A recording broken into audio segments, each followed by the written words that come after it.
Alright, listen up folks, we're getting in our Nautiloid ship and going all the way back to 2022, the year of Jon Irenicus. I don't know about you guys, but Commander Legends 2 Battle for Baldur's Gate was my set of the year last year.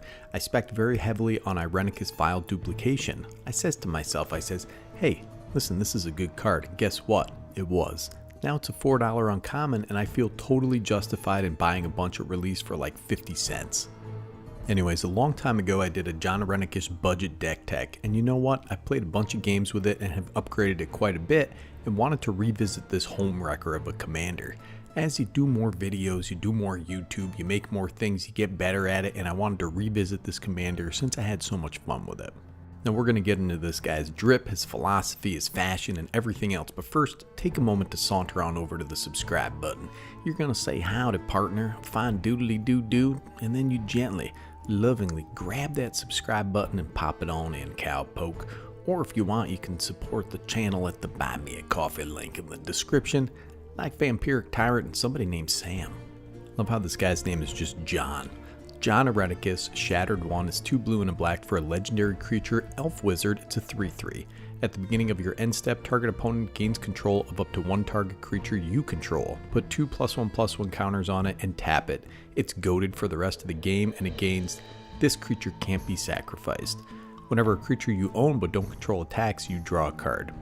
Alright, first off, take a look at this guy's outfit. Alright, this alone is reason enough to run him as your commander with this supreme fashion. He's got shoulder pads, he's got a strappy onesie with a skirt and calf boots. This is Balenciaga. Now the showcase is absurd, and it's absolutely in the command zone for me. This is the card I run as my commander, and I run it out there and people are like, what the heck is going on right now, dude? The standard version has this crazed looking elf wizard just shooting lasers into a dead guy's head, and you know what? He's planning some nefarious stuff in a basement with Rudy Giuliani. Now this is from the D&D lore Wikipedia page. Irenicus appeared as a well-muscled but rather abnormal looking man in the years after being disconnected from the immortal life force of the elven people. He appeared to be missing the distinctive pointed ears of the elven people as well. And listen folks, this is an exact description of me as well. So why run this guy in 2023? Well, number one, he flies under the radar. Most of the time he doesn't get removed because the other stuff you're giving people is much worse than him. He has no evasion, doesn't attack really, doesn't do anything except sow discord all over the place. You're hitting 2 people when you give one of these terrible creatures to an opponent. The unfortunate new controller and someone who's getting hit in the mouth for absurd, usually evasive damage.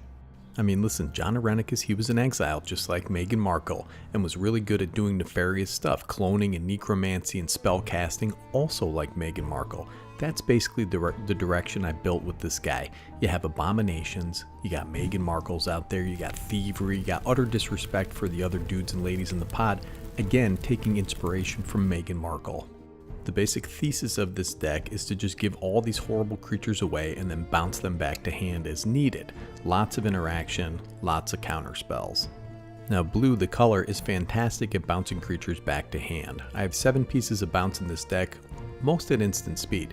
The play pattern with these is to play a cheap creature that will be given away, draw from that with open mana and be able to respond either with bounce or the 10 or so pieces of interaction we have stocked in this deck. Now later in the game, Jon becomes a target, so we have a few phase out cards. These can be used offensively or defensively. If our commander is about to eat it, we can phase him out with March of Swirling Mist, or conversely, if we need to get that last attack through or save ourselves from an alpha strike, we can use the same card to phase out an opponent's creatures. Now this can be a mildly salt-inducing deck, so I added more salt to the stew, basically. There's a theft sub-theme in this deck, and the best card in here is probably Thieving Skydiver. It's the best card in almost any deck I put it in. It's 1 and a blue for a creature Merfolk Rogue. It's a 2/1, has Kicker X, and flying. When Thieving Skydiver enters the battlefield, if it was kicked, gain control of target artifact with mana value X or less. If that artifact is an equipment, attach it to Thieving Skydiver. This is a 60-cent card, absolutely worth its weight in gold. Number one, it has flying, so you can plop this down for 3 mana, steal a Soul Ring or Lightning Greaves or whatever, then give it away with our buddy Jon. Your opponent now has a goated flying 4/3 that can't be sacrificed and lets you draw an attack. Bounce it to hand later, rinse and repeat. But is there no Soul Ring on the battlefield? That's no problem. Go get whatever utility artifact you need with Praetor's Grasp. It's 1 black for a sorcery. Search target opponent's library for a card and exile it face down, then that player shuffles. You may look at and play that card for as long as it remains exiled. Fantastic card, just keep in mind you need the correct mix of mana to cast whatever you get. I love this card. It was a little cheaper for a while. I did a short video on it after the new Secret Lair version was out in September 2022. It was $5, now it's back up to $9.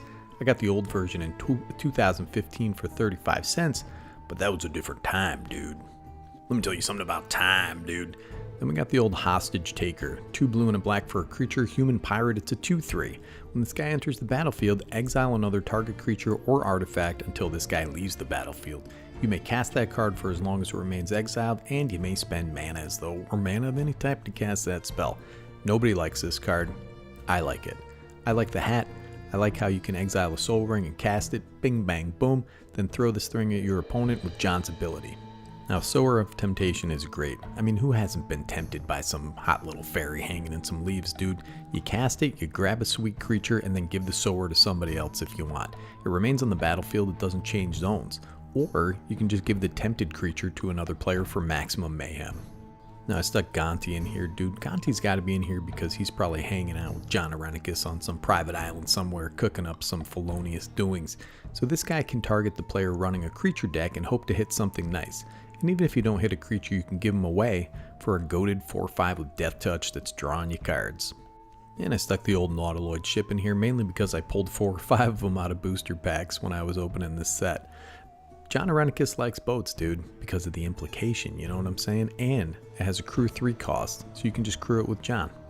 Now I also have a bribery in here because this looks like something that Jon Irenicus would do. He would definitely take money for a presidential pardon, not like any of our presidents would ever do that.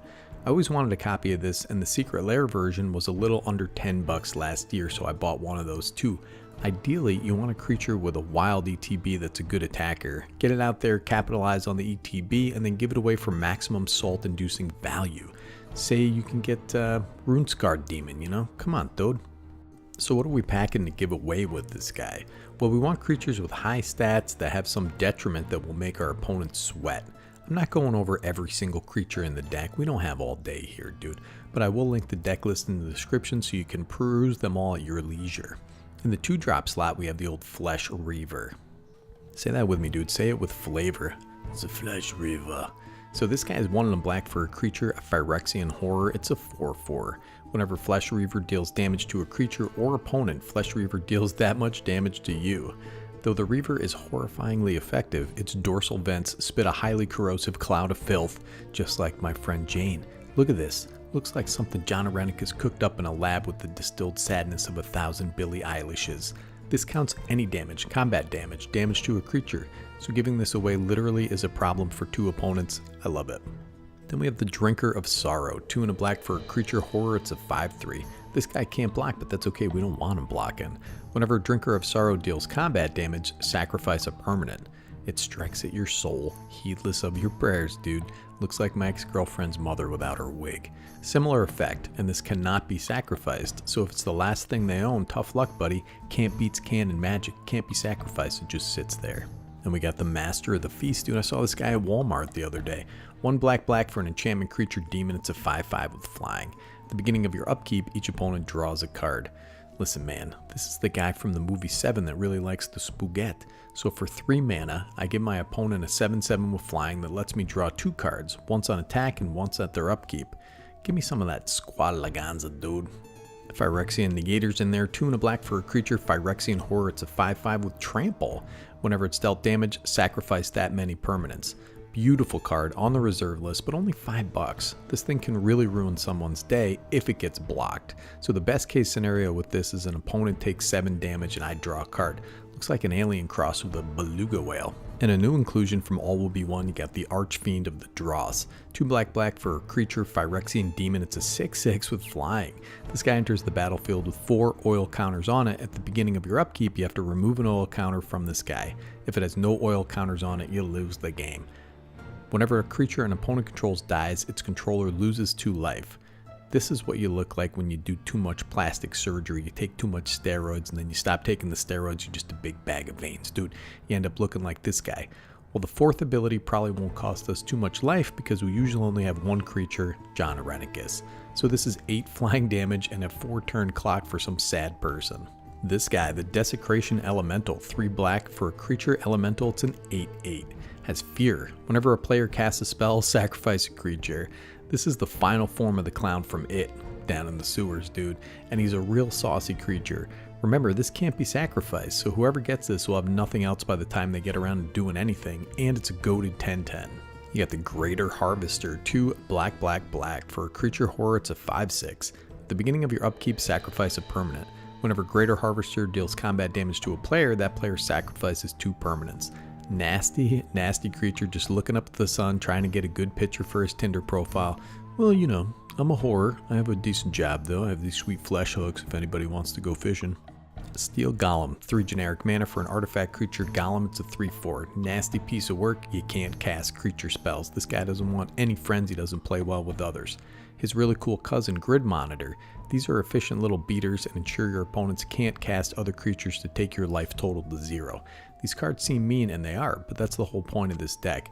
Don't cast these things unless you have a bounce in hand, because somebody could just blow up Jon in response to you going to end step, and then you're stuck with this thing. You just bounce this thing back to hand.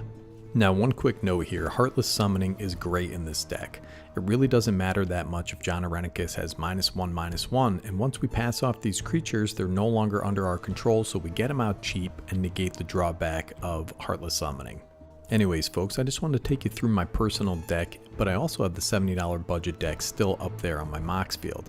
And my deck, as it changes going forward, I'll keep it updated.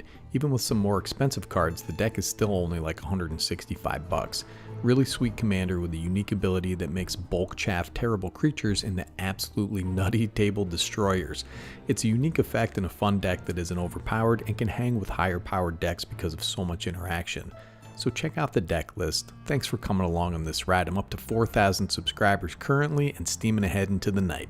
This is Nicky G from Better Commander, signing off.